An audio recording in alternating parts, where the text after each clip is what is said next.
Alright guys, I'm back with some more internet news here. This is weird, man.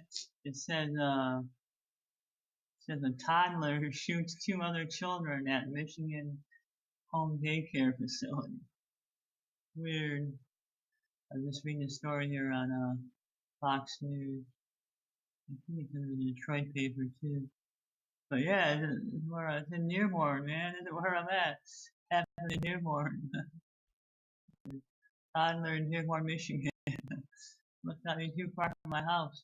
It happened today, I guess, while I was sleeping. Yeah, I'll put the link in the video, but this is weird, yeah.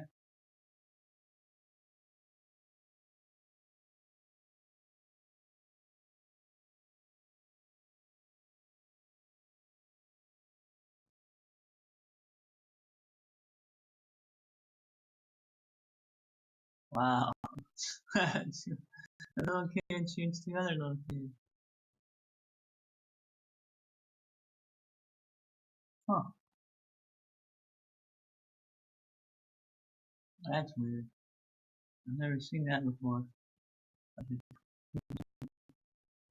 No, maybe I'll wait. Huh. That's so weird. Yeah, I'll put the link in the story. Yeah, I'm just kind of like stunned, dude. How the hell did a toddler shoot? Send the boys, young victims were age 2 and 4 were rushed to trauma centers. How did a toddler get a gun? Weird. Alright guys, I'll talk to you later. Bye.